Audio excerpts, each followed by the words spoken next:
chat is on fleek, y'all. I'm just saying.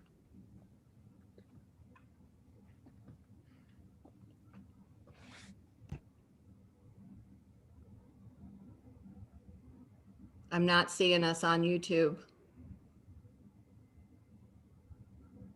It says waiting for Sarah Hoffman, 4 p.m. Up. It's on fleek, y'all. I'm just saying. But you have the delay, so.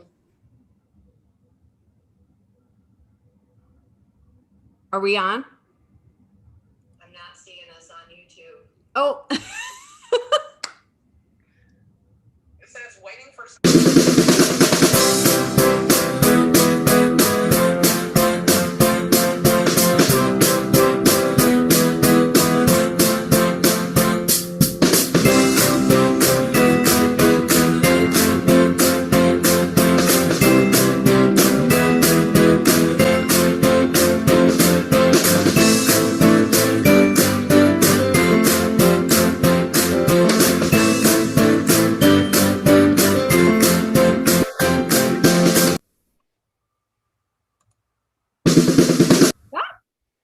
Hi, everyone.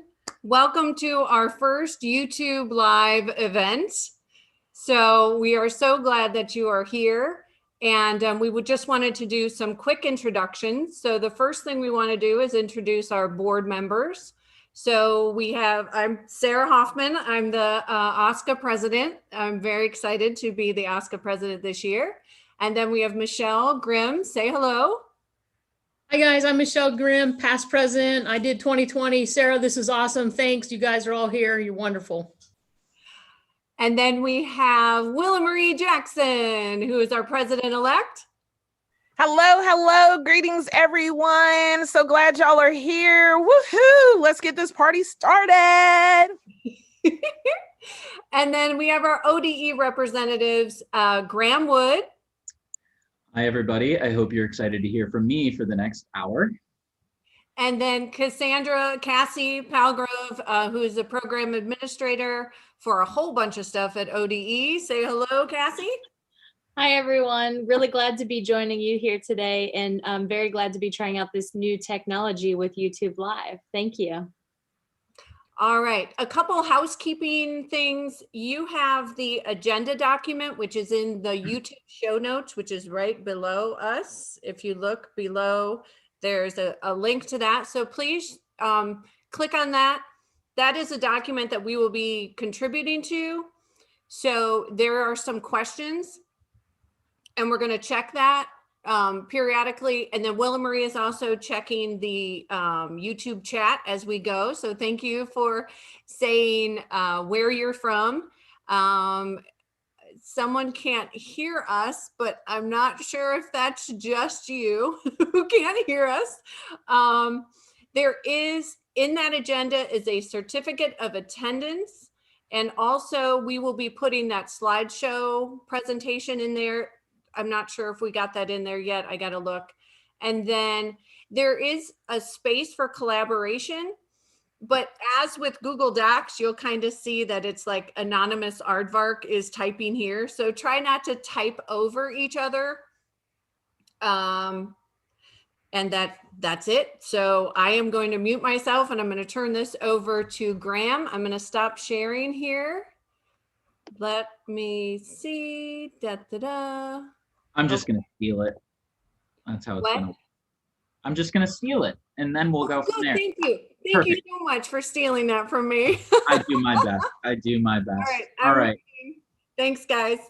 Well, thank you, everyone. I appreciate the opportunity to come and share with you. Yeah, like Cassie said, excited to be trying out this new technology. We had more people register for this session than we have had for any other session. So very excited, and I hope this is fruitful for everybody.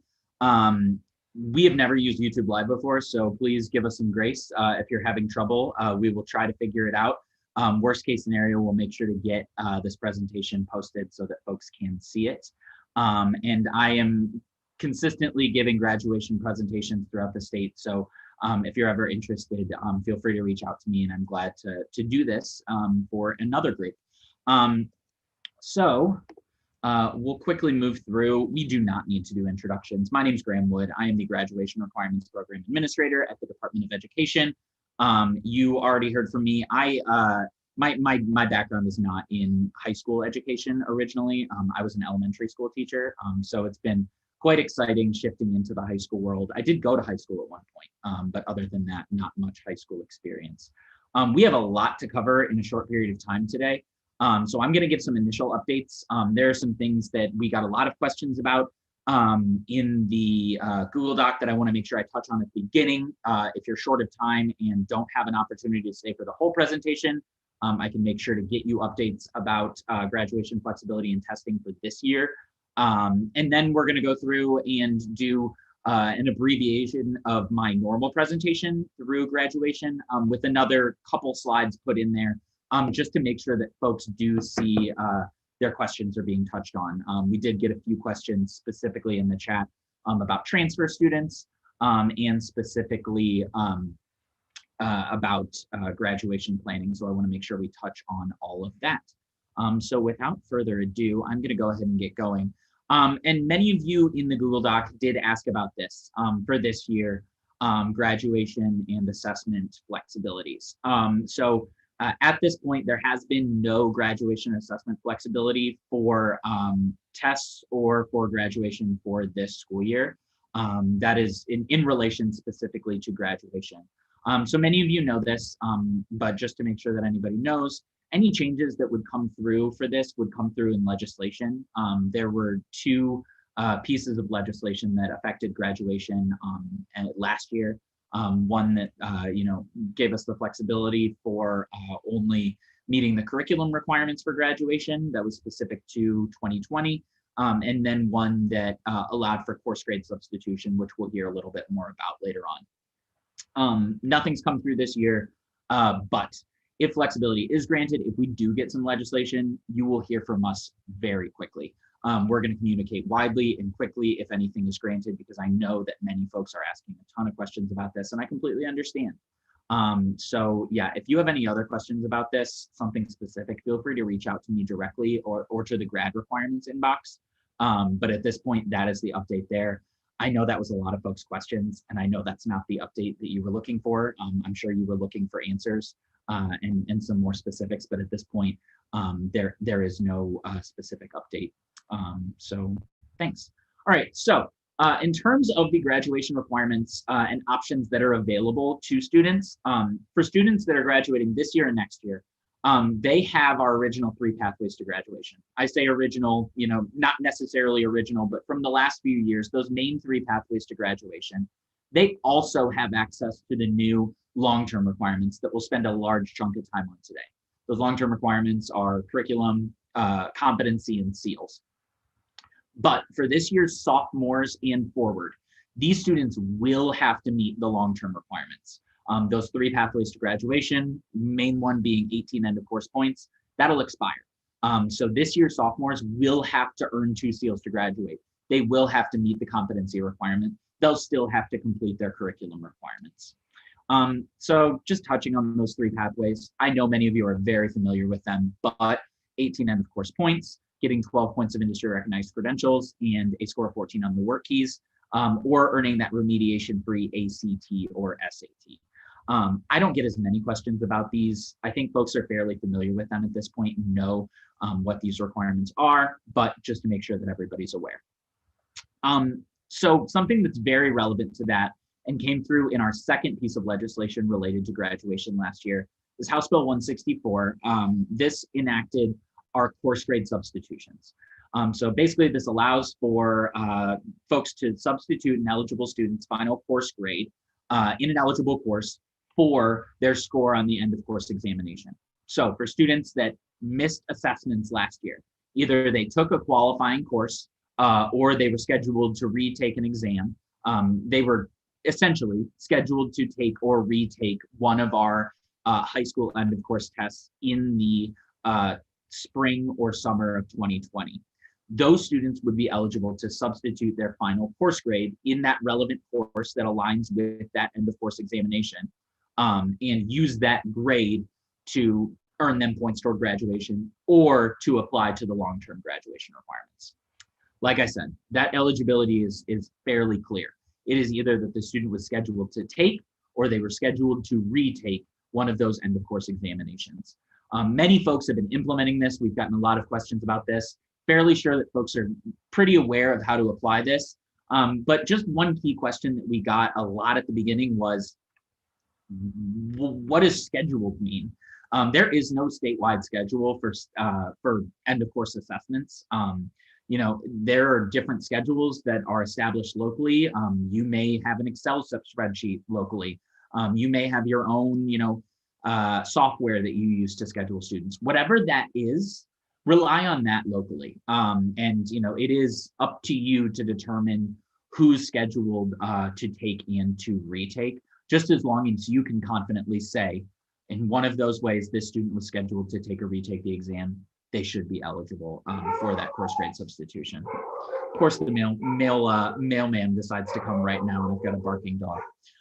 Here's the grading scale that applies to that.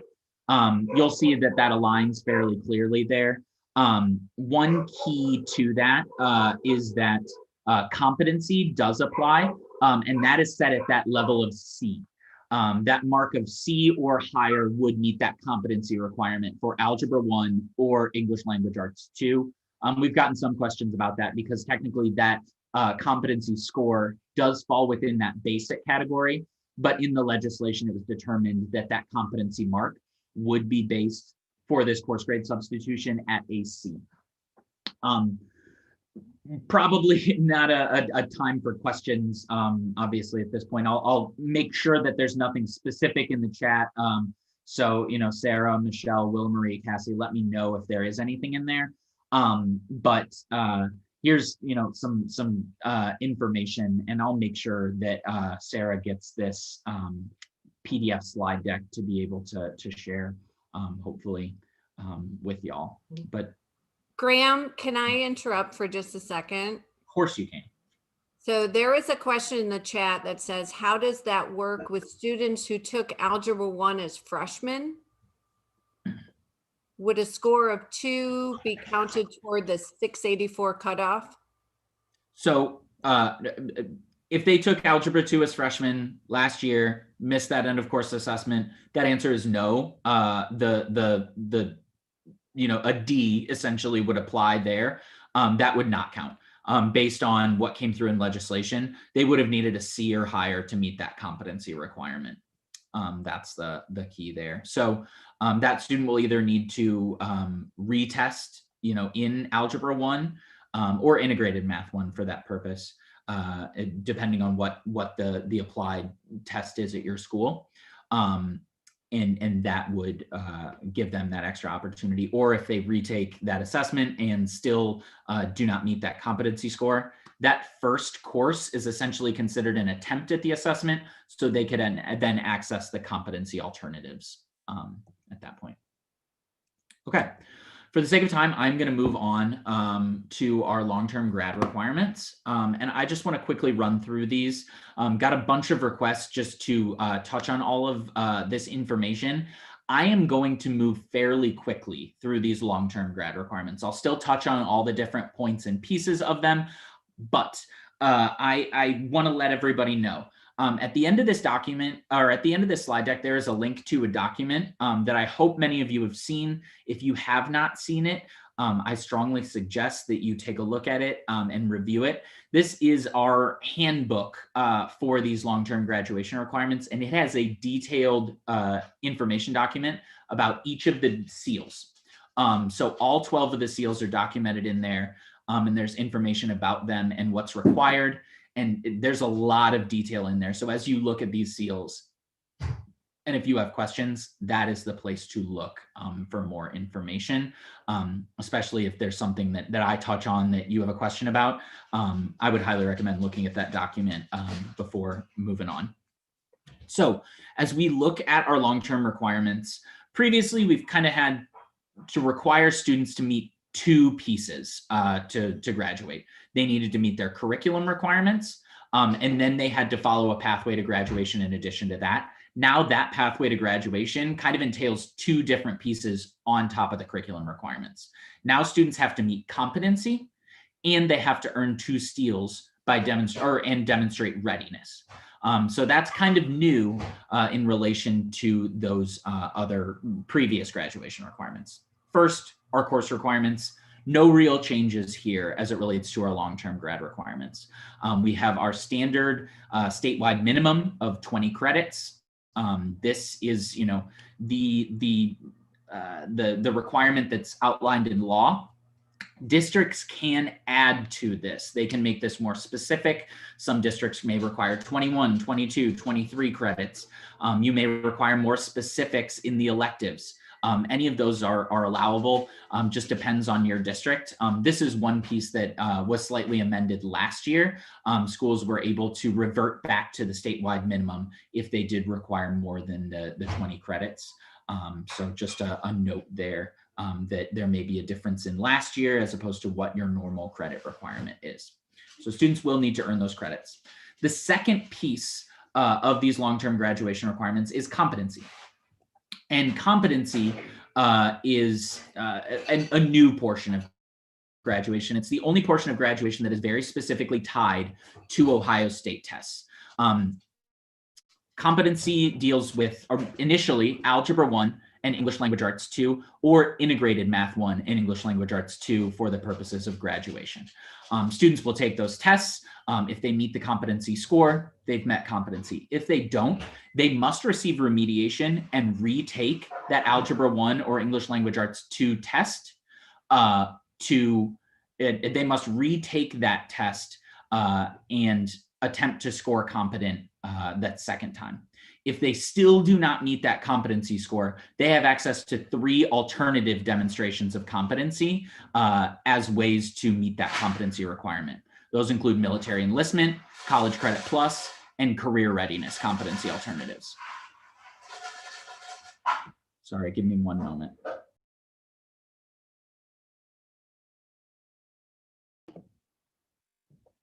All right, so that competency score for these tests is a 684. It's a 684 for both Algebra 1 and English Language Arts 2. These are the assessments that have been in place for quite some time. And that 684, as I mentioned before, does fall between within that basic score range for both of these assessments. So it is not at that proficient level that many folks know at that 700. It's below that mark, but this is the mark for both tests, is that 684. You'll note here as well that integrated Math 1 is also accepted for the purposes of math. And then we get to those competency alternatives. So students can access these if they have not met that competency score, either the first time or the second time after receiving remediation. The first of these is military enlistment. Students can show evidence of enlistment in a branch of the armed services. There's more information about how exactly students can show enlistment.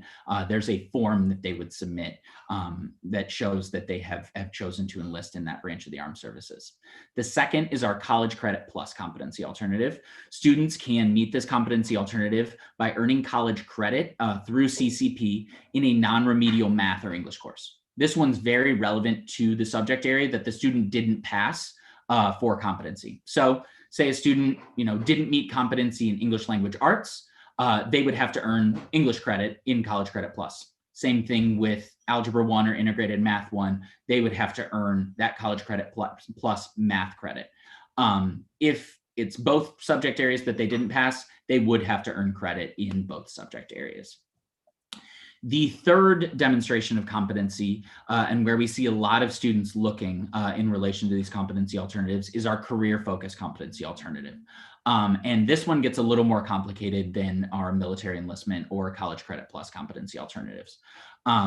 Students can meet this by doing 2 of the 6 things that you see on your screen here. They complete 2 of those things, and they have met this competency alternative if one of those 2 things is a foundational demonstration. That is a requirement that one of them at least be foundational. We often get the question, well, can they both be foundational demonstrations? Yes, absolutely. They cannot, on the other hand, both be supporting demonstrations. They need to have at least one foundational demonstration. So those demonstrations are cumulative scores of proficient or higher on 3 or more web exams in one career field. They can earn 12 points of approved industry recognized credentials in one career field. That does not mean that students need to earn one 12-point credential. They could bundle credentials together, smaller value credentials to meet that 12-point requirement.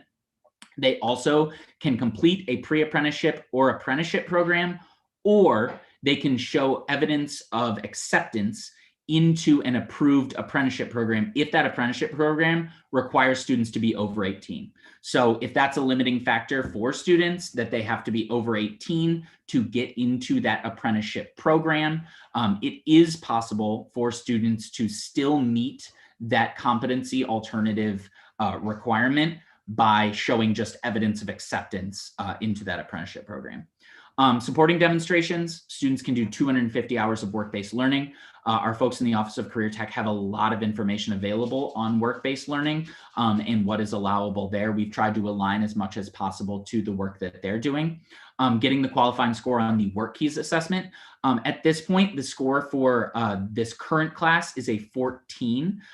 We are still working to determine what the exact score will be in the long term. We're working with ACT to do that and some of our industry partners.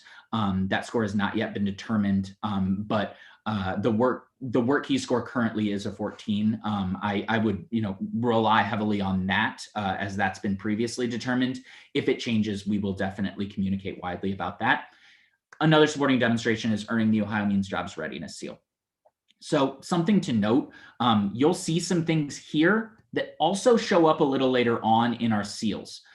So we often get the question, if a student does something here in their competency alternative, can they also use that down the road when they're earning seals? That answer is absolutely yes. If a student earns 12 points of industry recognized credentials here, that also can earn them the industry recognized credential seal that you'll hear about in a little bit. If a student completes the Ohio Means Jobs Readiness Seal here, yes, that still counts as a seal earned for that student. So these students that need to meet this competency alternative, they're spending time working toward these, but these can also be seals that they are working toward a little later on.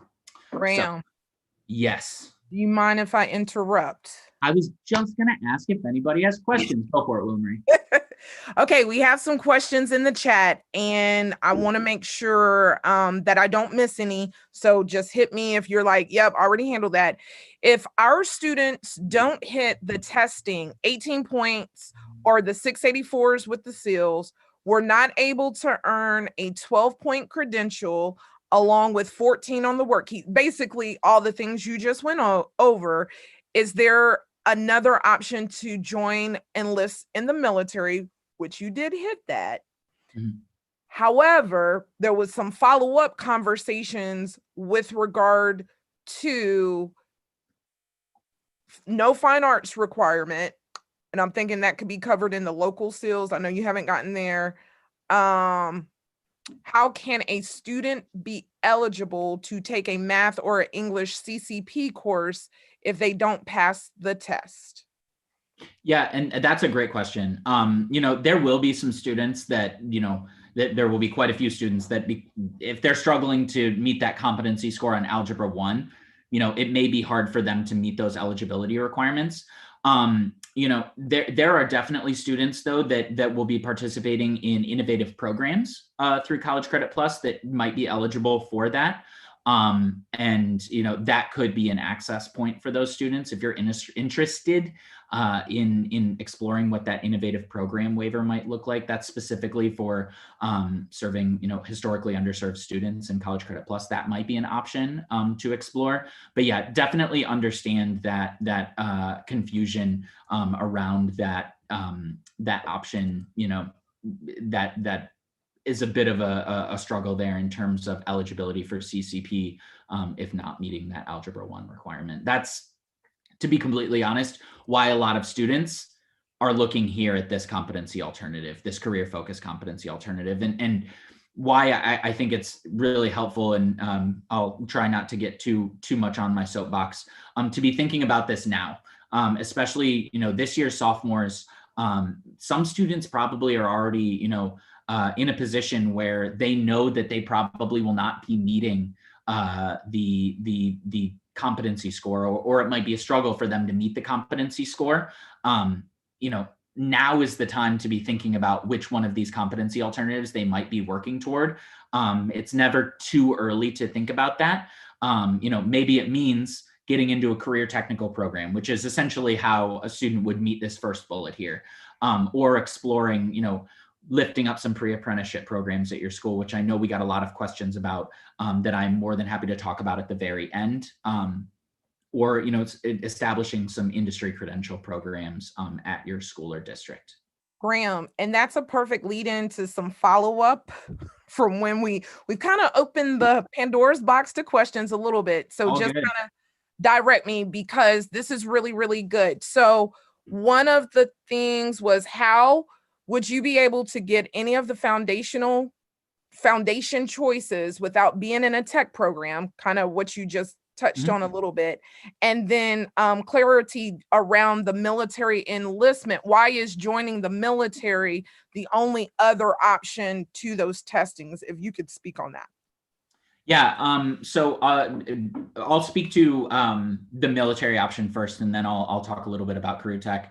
And I'll also invite, I know we've got Cassie on the line. I don't want to, force Cassie to speak up, but I also want to empower her to, if you also want to share, Cassie, on either of these, feel free to speak to that. First to military enlistment, exactly why, I can't really say. These requirements were, came through in legislation. So exactly, why these requirements were selected, not sure. I know that, joining the military and moving on to that post high school is definitely a very valuable path and an honorable one, and one that they wanted to make sure that they called out as an option for students post high school. So that may have something to do with it, but exactly why, the General Assembly may have selected that as one of the options, I'm not exactly sure. And I don't want to, speak for exactly why anything came through in that legislation. But in terms of a career tech program and how students would earn credentials or participate in a pre-apprenticeship outside of a career tech program, that's a great question. And there are opportunities that a lot of school districts throughout the state are opening up, specifically toward industry recognized credential programs. So credentials do not need to be earned in a career tech classroom. Technically, credentials don't need to be earned in a classroom, period.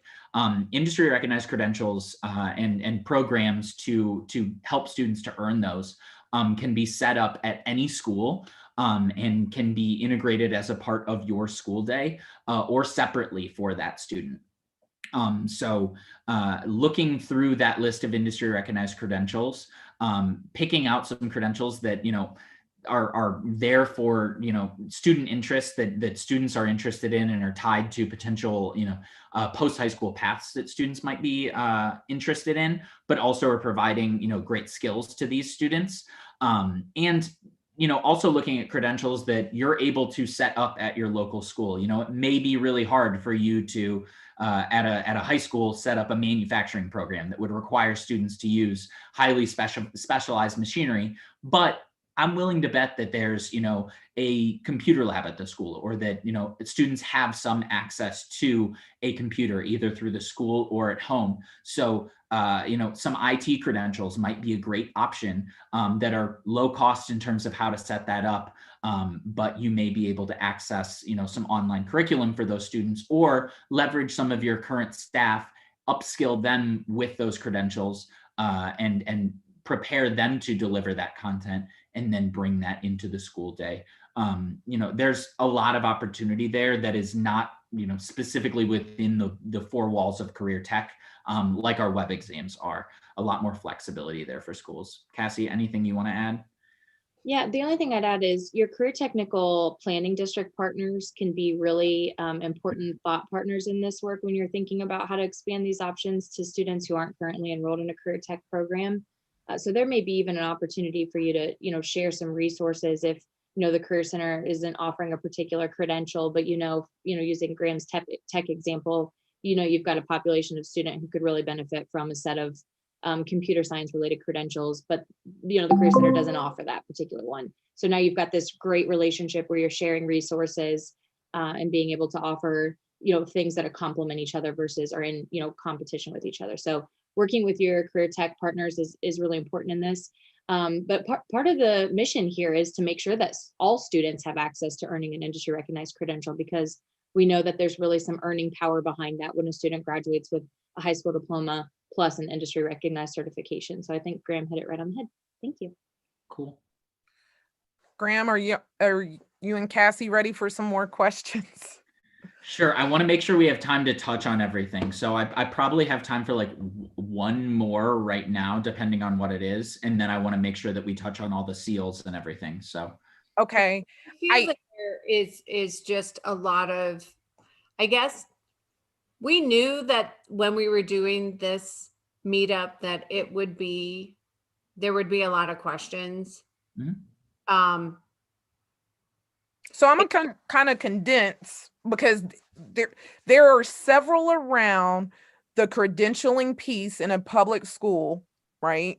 And then there's several around pre-apprenticeships and connecting students or resources to help, since that is an option, how to connect. Now, those aren't specific. There's like 7 of them, but if you can touch on connecting students or schools or resources with those pre-apprenticeships processes, and again, a lot of questions with regard to credentialing outside of a tech school. It's very problematic, direct quote. Graham, do you mind if I give an example real quick of a credential relationship that might be beneficial for folks to think about? I would love for you to do that, Cassie. Okay, there's 2 that immediately come to mind. And again, you want to work with your career technical education partners and planning these things. But there's 2 distinct delivery models that I can think of that might be helpful for traditional schools that are looking for meaningful credentials for students. And both of them involve the health industry. So for example, you have a lot of healthcare partners in your community that have these certifications already. Actually, they're probably in your parent and guardian community. So I'll give you one example of a school district that was looking for ways to lift up both their work-based learning opportunities for their students and their credentialing. They did an all-call email to their parents and guardians of their student population, even into the elementaries, and said, hey, if you all have opportunities at your jobs, your careers, where students can come and shadow, let us know. Also, if there's an opportunity for students to earn some type of a certification while they're there, we would be interested. So there was a partnership that was developed with the long-term healthcare facilities, so the retirement center in the community, and the high school, where the high school allows students to go over to the long-term healthcare facility for 2 weeks to earn their STNA credential. It's a relationship where those students just go over there during school time to earn that certification. It's a great partnership because now those students have a part-time job that are paying them a higher wage because they earned the certification with that industry partner.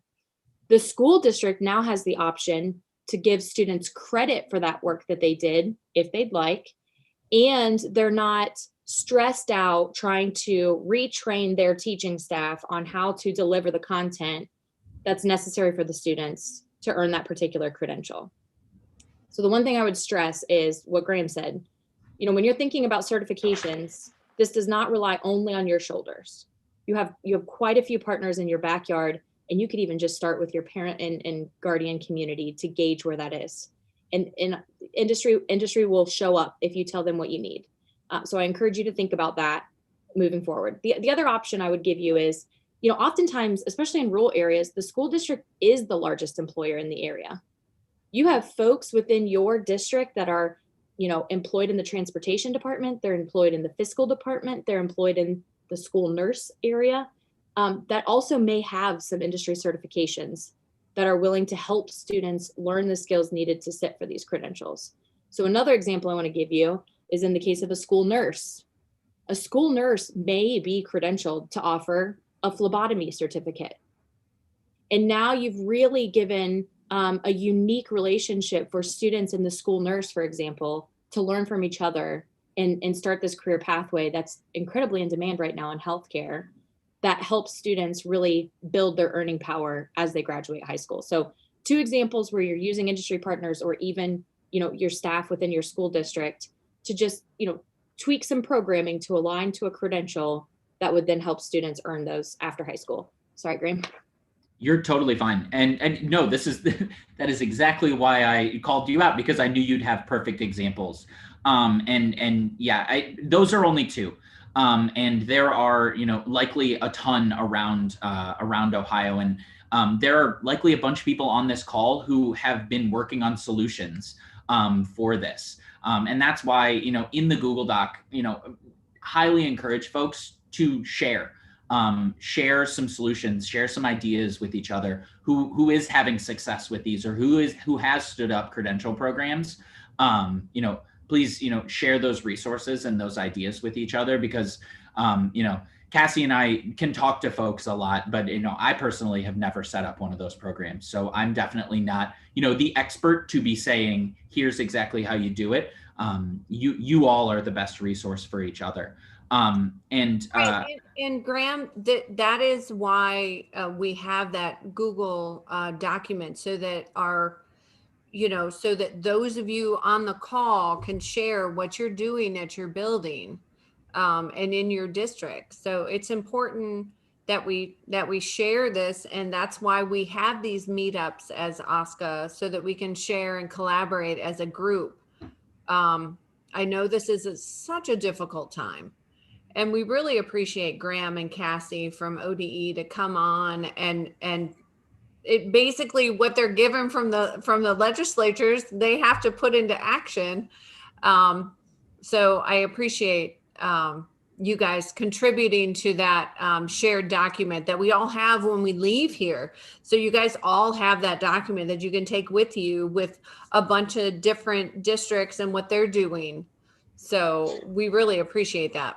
Yeah, and completely understand folks being frustrated or feeling this is hard. This is hard. Anytime that we're shifting our education model, especially something as big as graduation requirements, towards something else, it's going to be really tough.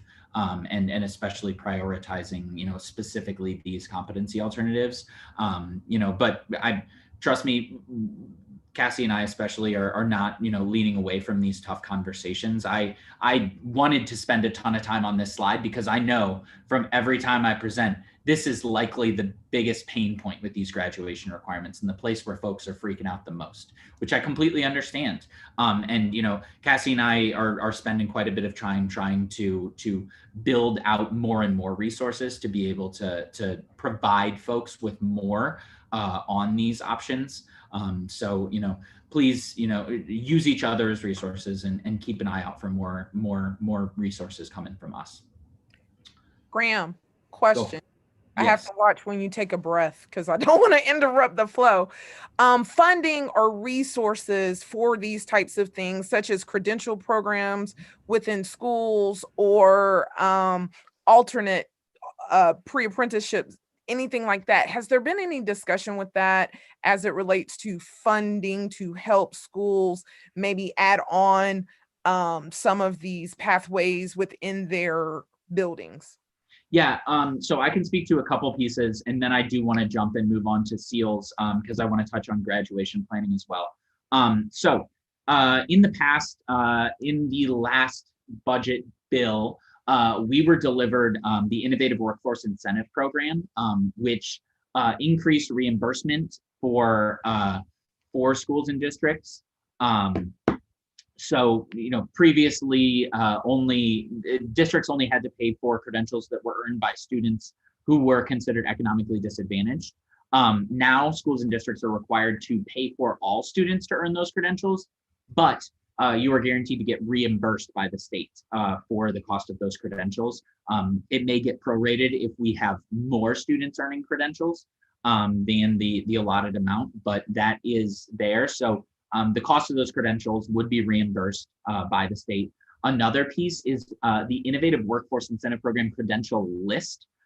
This funding was cut last year, but there's potential that it could be coming back as we look at further budget bills and as we, recover from a lot of the struggles that the state budget is taking due to, a lot of the struggles of COVID.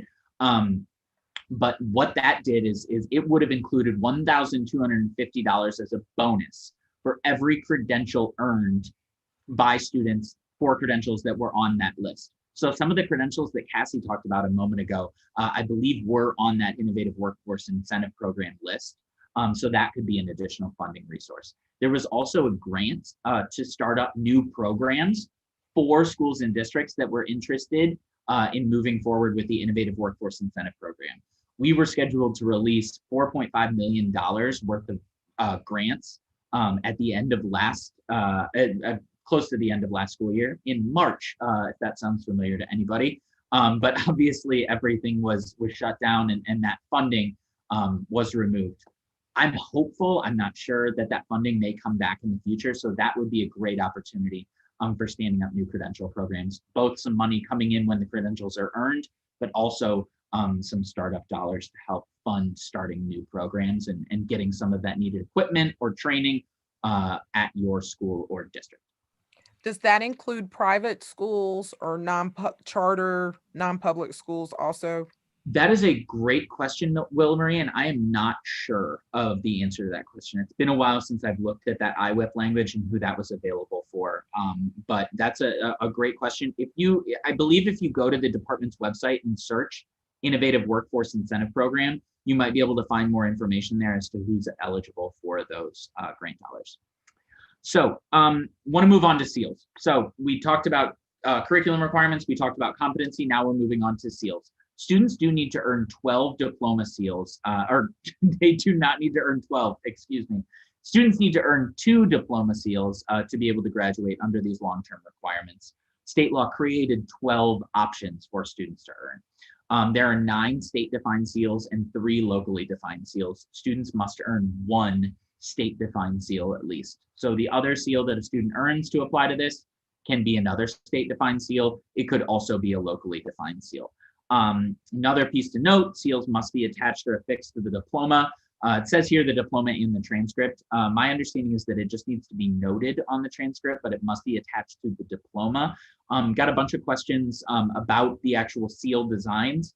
Those have been available since the summer, late spring of last year on our website. If you go to the department's webpage and go to the graduation requirements page, just scroll down a little bit and there's a grid with all 12 of these SEAL designs.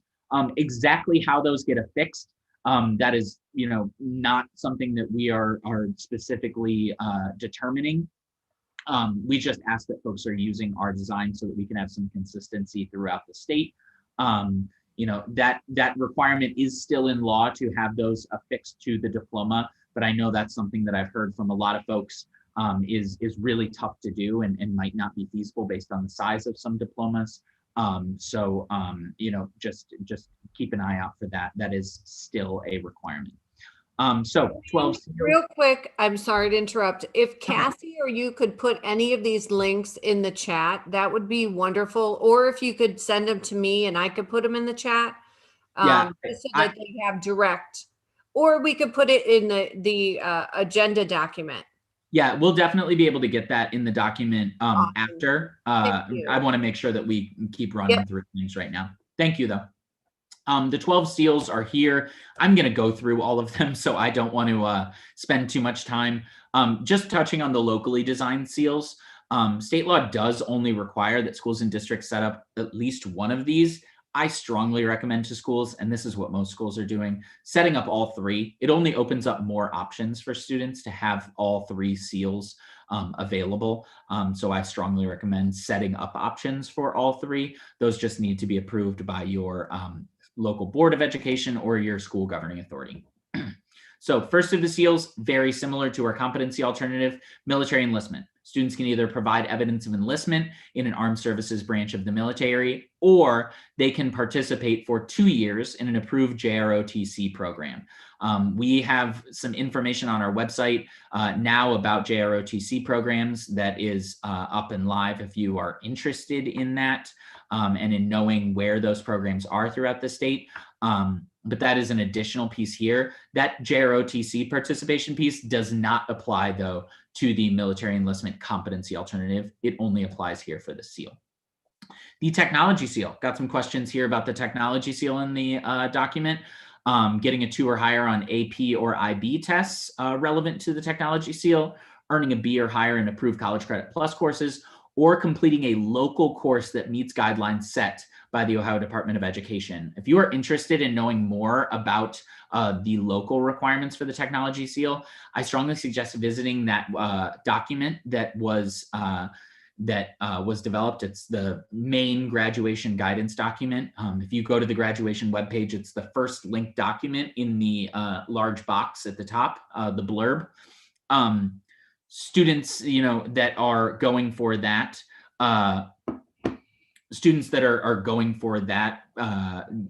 just making sure that schools have looked at those local requirements to ensure that their local course does meet that local requirement, but that is, locally determined exactly what those courses are. Industry credential seal. This one is exactly like our competency alternative. Earn 12 points of industry credentials in a career field. Either can be one credential or a combination of credentials in one career field. Exactly the same there. The citizenship seal. Couple ways that students can earn this. One piece to note, though, is that it specifically must be a proficient score of 3 or higher if you're using the test on both American history and American government. For AP, it has to be both American history and American government. IB, both courses as well. Same with CCP, it's got to be 2 credits. That's specific to the citizenship seal. You'll see that the science seal is very similar to this, but only requires 1 test or 1 course relevant, but it's the same requirements otherwise. The Ohio Means Jobs Readiness seal. Students can earn this by demonstrating professional skills, and they must have at least 3 mentors sign off on those skills in at least 2 different environments. Students can begin documenting experiences in 9th grade. Based on the requirements, you cannot go before 9th grade to start documenting experiences. But if you're in your senior year and you decide, oh, I've met the requirements for the Ohio Means Jobs Readiness seal, you can go back and use experiences in high school as long as you're having those mentors validate them. Here are the 15 professional skills. I won't spend a ton of time. The only thing I want to note, the drug-free pledge, get questions about this sometimes. It is a drug-free pledge. It is not a requirement for a student to test drug-free. So just a note there, it is just a drug-free pledge specifically to earn a student that seal. Here's the 3 environments that you must use at least 2 of. Note that one of them is school. So you can have mentors at school sign off on professional skills for the Ohio Means Jobs Readiness seal. You could potentially have 2 mentors at school and 1 mentor coming from the community or a work experience for that student, and that would validate those 15 professional skills for that student. So that is fairly accessible as long as the student has at least 1 experience outside of school to use school-based professionals in there. Here's our form.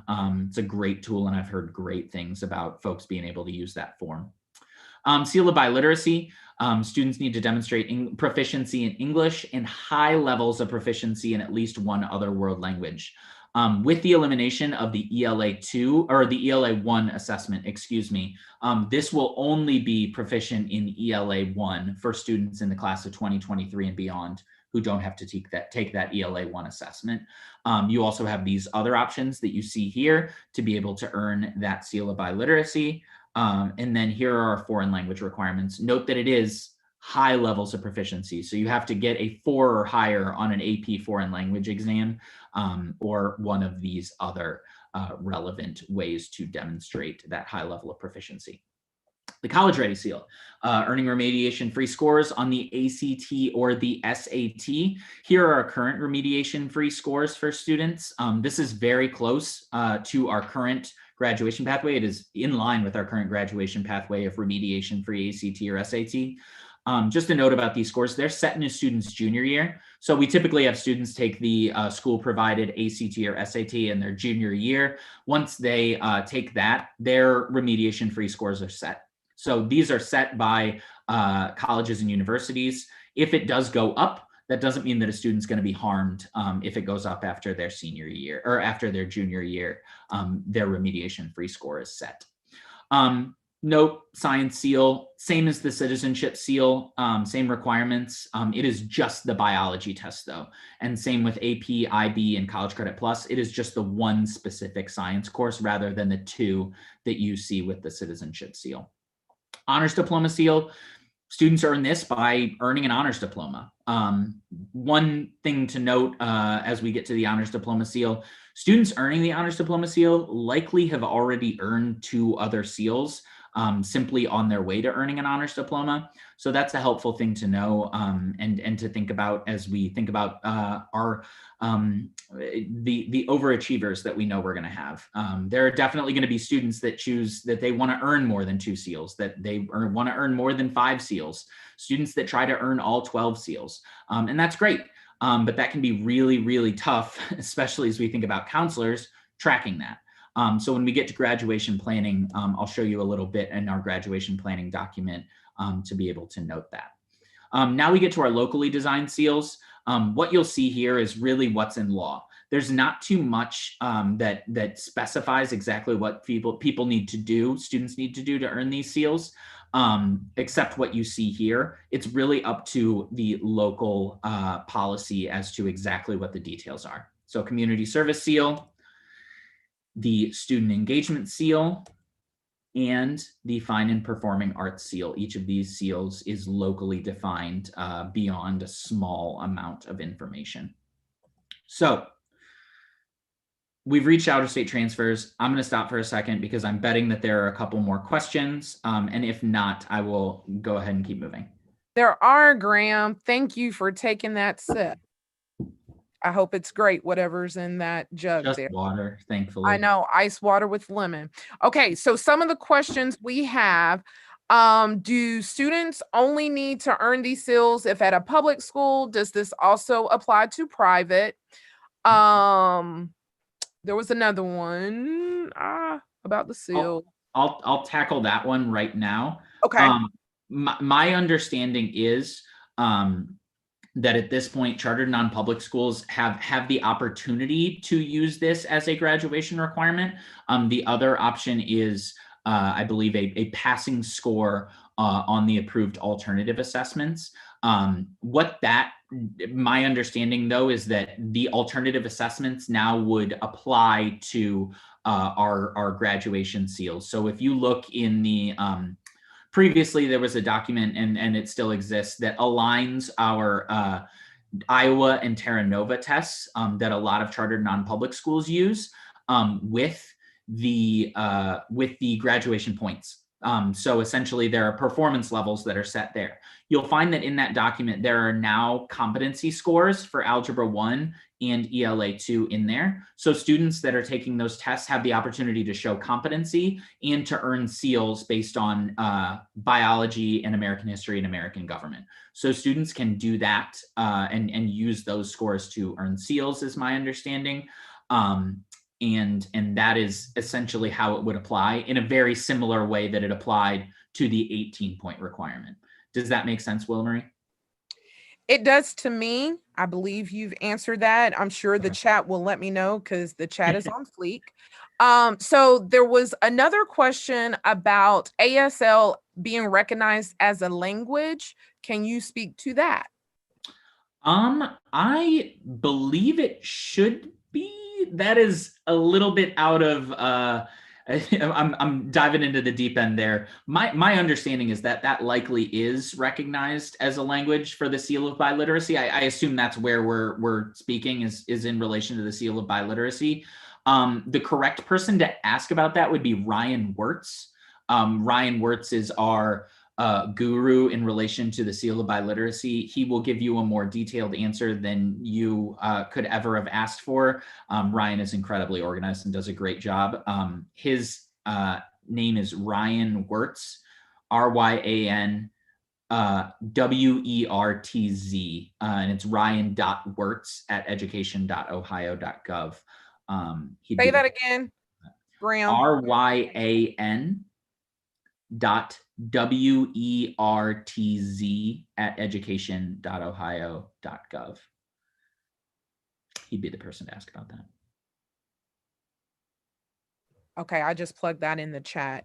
There was another question, and I'm sorry because I'm going in between, that was asking, can a student pass one test and then choose another competency option?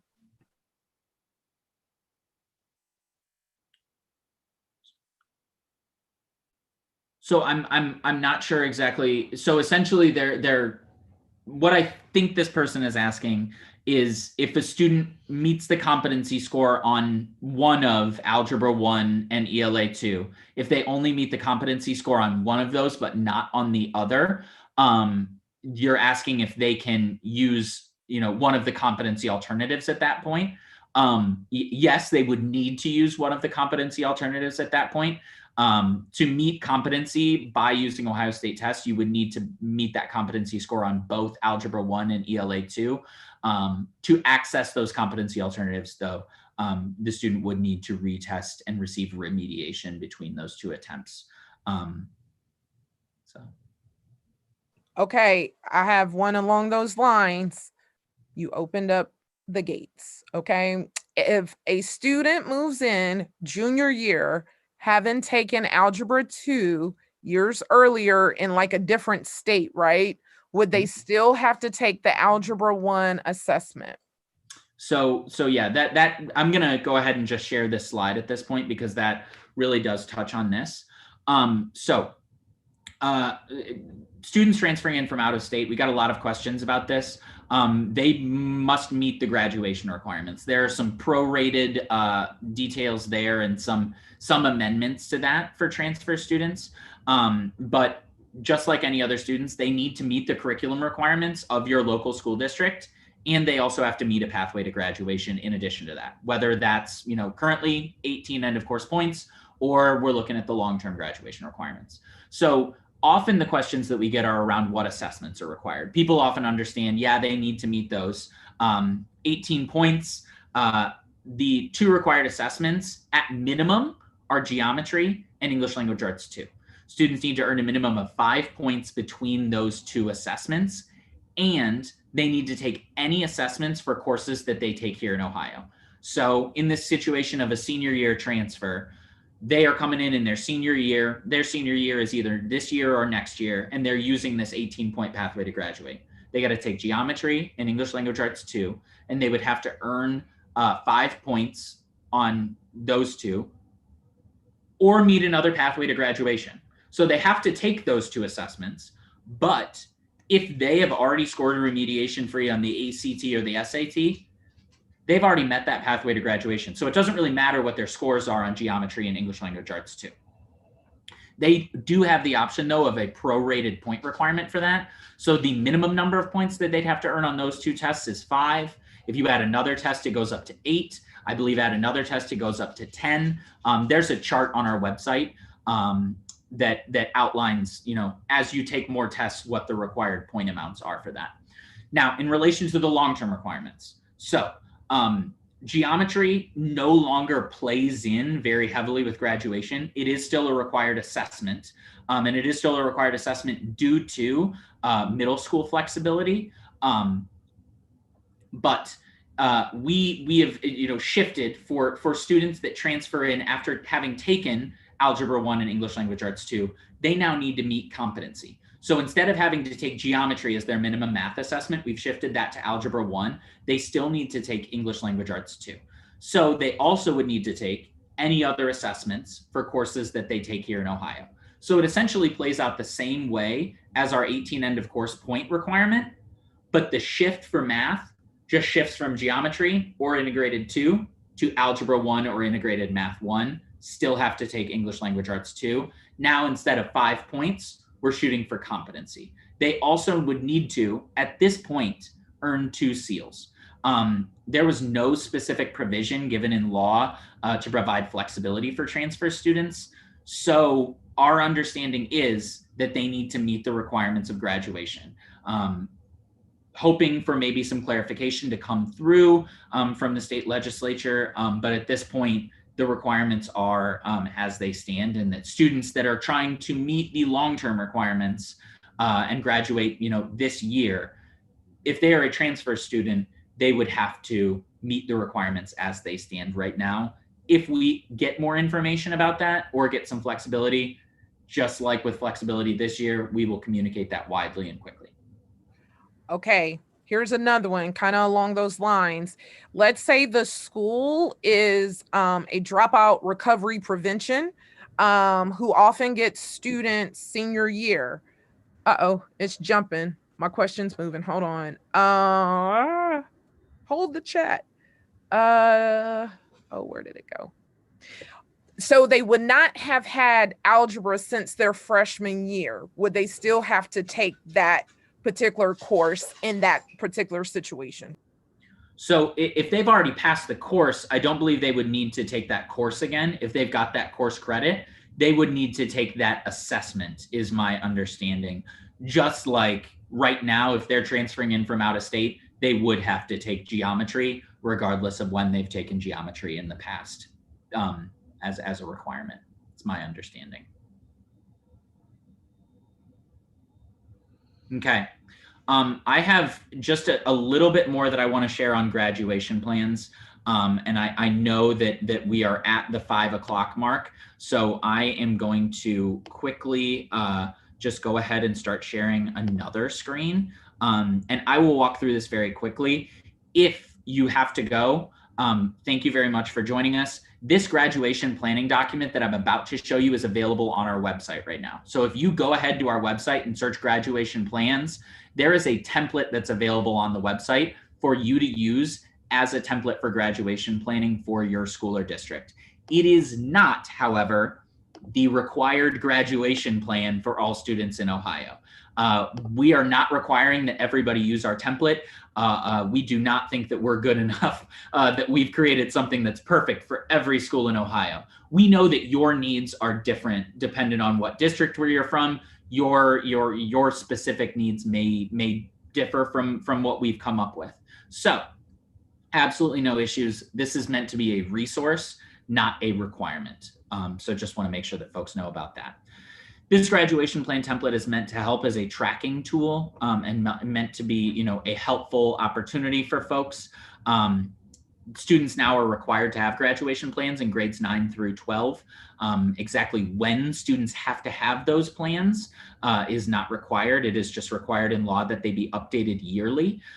As I think about this, I always consider it as, these plans came into effect and came into a requirement with the class of 2023 requirements. So I always think about it probably makes sense at this point for the class of 2023 and anybody else who needs to meet those long-term requirements to have a plan this year.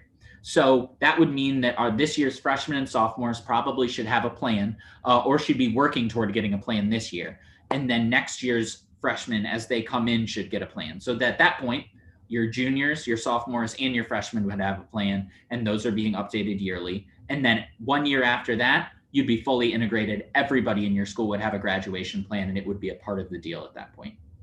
Now, this is a lot. This is a lot of information to be, working with students on. So I suggest folks get creative in terms of how they are doing this and how they are applying these to students. We have our basic information up here. One point that I want to note here is our post-high school goals. I think it's really, really important to use this as the context through which you're filling out this graduation plan with the student. These graduation options, as we know, are complicated. It's easy to get lost in them and to, pick the options that will check the box. I think it's also a great opportunity to pick options that will not only propel a student to graduation, but propel a student through graduation. These graduation options, these graduation requirements provide an opportunity for students to put tools in their toolbox, to put some things on their resume as they get seals, as they may be needing a competency alternative. This graduation plan is the way that you can point those opportunities that the student's taking advantage of toward what they might want to do after high school. And this doesn't have to be written in pen. It shouldn't be written in pen. This should be written in pencil and updated as the student's interests change, and that's okay. But really important to use those post-high school goals as a resource moving forward. The required credits are here. I would highly recommend, as you go through this, fill this out with the typical schedule that a student would have at your high school, and then fill it in as necessary for students from there. That way you're not typing in every single time, Algebra 1, the student's gonna take Algebra 1, they're gonna take Algebra 1. Every student's gonna need to take Algebra 1 at some point. Many students likely take it in 9th grade. So maybe that's just one that you plug in right here for math as Algebra 1. And if it moves to middle school for a student, you can just go ahead and take this and click it and drag it over there. And now that's in middle school. Can make life a lot easier. Also, if you're smarter than I am with Excel, you can put formulas in here to kind of track how students are doing and, conditional format, that kind of stuff. That's why we gave it to you as an Excel document, because you can make it yours. Assessment requirements are here. Students do still need to take all end of course assessments, just a little reminder there. Then we have competency and our competency alternatives. Then we have all of our seals mapped out, just the options for how students can earn each of those seals that you just saw me go through in that slide deck. And then student earned seals. It is okay for you as a counselor to say, I'm going to track 2 seals for you. And if you want to earn more seals than that, great. Take some onus on yourself to go ahead and track those seals, because, like I said earlier, there will be students that want to earn all 12 seals, and that's awesome. But, your responsibility as a counselor, you have so many students, you have so many opportunities to track this. And it's not unreasonable for you to say, I got to make sure you're ready to graduate. If you want to go ahead and go beyond that, it makes sense for potentially that student to be tracking at. You also have an option here for you to track whether or not students are completing the FAFSA. Obviously not, a required piece of that student's pathway, but can be a helpful tool and, good for a lot of folks to have that, at least to know, what kind of aid they might be getting. So I'm going to stop sharing my screen. That is everything that I have to share today. I think I've hit on a lot of questions. I know that there are a lot of questions that are still out there, but I hope that this was helpful for folks and that this was a worthwhile experience for the folks that joined. Yes, thank you so much, Graham. I really appreciate you putting yourself out there and being able, and being willing to host this. I knew it's so difficult because we have so many counselors throughout the state of Ohio that, especially high school counselors. I know at Whitmer High School, we have like over 550 to 600 students per school counselor. So, we are struggling, and we appreciate that the Ohio Department of Education is working with what they're given from the legislature, and you guys work so hard. And just know, OSCA, we meet every week with Graham and Cassie, and we talk about these issues, and we are bringing up your concerns. So make sure that you are on that Facebook high school OSCA page, the overall Ohio School Counseling Association page, so that we can share concerns. That is a great professional learning network that we've created where, you can, I've put out stuff about the ACT recently, like what is that whole thing about the ACT? So, we're all in this together, and know that Ohio Department of Education is a huge partner with OSCA. And I just thank you so much, Graham. No, I'm And more than happy to. that document that's in the show notes, definitely refer to that and add some things to it. So I'm going to keep that open. Yeah, you've seen my screen. I have not had a chance to look in there, but I will definitely go ahead and take a look and see if I can add any insight and some ideas there. And definitely, appreciate it for everybody joining today. And I understand people are definitely frustrated, and I can try and empathize, but I won't be able to sympathize there. You all are doing your absolute best, and I thank you so much for all the work that you are doing. I missed a part at the beginning of this presentation where I usually, stop as we go through introductions and just say thank you. I've been doing this thing this year, one word to describe your school year. And everybody, usually puts in chaotic, stressful, whirlwind, different words like that. And my word is always some form of impressed, thankful, because y'all have just been rock stars this year, especially school counselors. And I've been honored to be able to spend Monday afternoons with with these fine folks on this call, and appreciate every single one of you and the work that you're doing. It's 10 times harder than what we're doing every day. So thank you. Graham, just And I confirm. know that some people They've have asked about where it access to the presentation. So we will be adding that. So Graham, you'll be sending me the link to the presentation and I could add it to the agenda document. Mhm. Yep. It'll be just like It'll be a PDF slide deck. Yeah, it'll be a PDF slide deck. And that'll have all the links in there and they'll be active in that PDF. So you'll be able to get access to any of the links there. And at the end of that slide deck that I didn't move on to, there's like pages and pages and slides of just links. So it's really cool. So we were kind of holding on to that till the end. We were hoping we could set it out, but we kept kind of adjusting it to the questions that came through. So we were waiting. So yes, I know it says in that agenda document that there's a link to the presentation, but there is no link, but we will link it. So bookmark that document. And I'm sorry, Willa Marie, hit it. Well, that's where I was going, was for PowerPoint, but you see, teamwork makes the dream work. I just want to send a shout out. All of you, there was a lot of energy in the chat.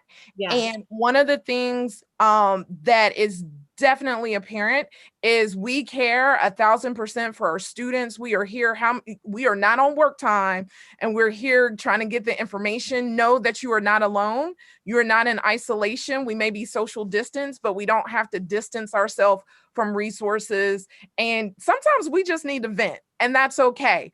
But how do we pivot from that vent and then just be helpful for our students, our staff, and one another? So please, please, please, as our mighty president has set up these docs, please, if your questions were not asked or answered during this broadcast, please, please, please plug them into that document that is shared with ODE, and we'll make sure that we're answering and getting some information out. Please, please, please come again, because, you know, knowledge is power, you guys. And the more that we come together and throw out ideas, even, you know, it's like a family. Some days we're like, and some days it's like fun. So please know that we are very grateful for you all, because without your questions, without your participation, we're just talking to ourselves. So thank you very much for all of the counselors who were in the chat. That was lit. And I just wanted to say thanks to everybody too. Cassie and Graham, we love you so much. Thank you for everything you've done for us. And Sarah, way to go. This was amazing. The chat, the comments, the texts that I've been receiving. This was great. And guys, you know, just like Willa Marie said, we can do this. Your rich discussion tonight is just going to leap us forward to some more things to come. So thank you all. All right. Thanks, guys. I'm going to end the stream now. All right. Bye. Have a nice National School Counselor Week, which starts February 1st. Yay. Woo woo.